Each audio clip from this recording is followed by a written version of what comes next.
पुरुणा काଳରେ गोटिए लोकटीर परिवाରରେ सबुबेले वाद विवाद लगी रहिथिला। एही कारण हेतु व्यक्ति जनक बहुत निराश थिला। सेथिपाई से विरक्त होई सन्यास ग्रहण करने स्थिर कला ओ घरू चुपचाप काहाकू न जणाई सबुकिछि छाड़ी जंगल को चलीगला। जंगल रे जाउथिबा समय रे ताकू एक आश्रम देखागला। से आश्रम को जाई देखिला सेठारे जणे साधु गोटिए वृक्ष तले बसिथिले। तापरे से सेठारे बसी साधुंकर ध्यान भंग हेबा पर्यंत अपेक्षा करी बसिला। किछि समय परे साधु जनक आखि खोलिले और निज सम्मुखरे अजणा व्यक्ति को देखिले। व्यक्ति जनक साधु को कहिला, गुरुदेव आपण मते आपणक शरण रे टिकिए जागा दियंतु।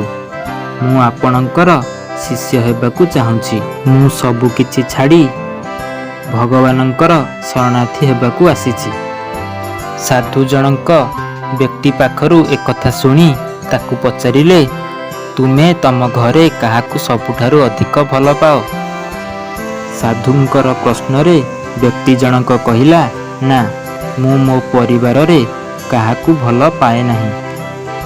तापरे साधु पचारिले, कौन तुमको तम बापा माँ भाई भौणी स्त्री और छुआ पिला मानक मध्यरे काहा प्रति भी भल पाइबा नहीं? व्यक्ति जनक उत्तर देला, एही दुनिया बहुत स्वार्थी। बिना उद्देश्य रे काहाकू केही पचारंती नहीं। मु मो घर परिवार रे काहा प्रति स्नेह भाव रखे नहीं। सेथिपाई मु सबु किछि छाड़ी सन्यास हेबाकू स्थिर कली। व्यक्तिटी पाखरू एपरी कथा सुनी साधु कहिले, मते क्षमा कर, मु तुमको मो शिष्य भावे ग्रहण करि पारिबी नहीं। साधुंकर कथा सुनी व्यक्ति जनक आश्चर्य होईगला। साधु कहिले, तुमको तम परिवार रे काहा प्रति स्नेह भाव नहीं। तुमको जन्म करिथिबा माता पितांक प्रति मध्य तुमर भल पाइबा नहीं। तुमर मन बहुत कोठर। तुमे भगवानंकर शरणार्थी हेबाकू सन्यास नेबाकू स्थिर करिछ। हेले तमे भूली जाइछ तुम घरे भगवान अछंती। तुमे प्रथमे निज माता पितांकर सेवा कर, तांकु स्नेह आदर और सम्मान दियो। सेमाने खुशी हेले स्वयं भगवान मध्य खुशी हेबे।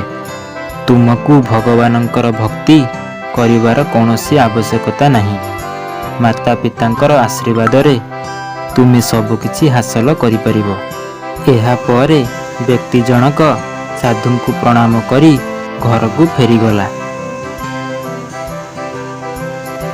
यही गल्प माध्यम रे आमे शिक्षा लाभ कले जे जो माने निज परिवार को भल पाती, निज बापा माँ सेवा करती और तांकु स्नेह आदर और सम्मान करती, सेमानंक सहित भगवान सदा सर्वदा रही थांती।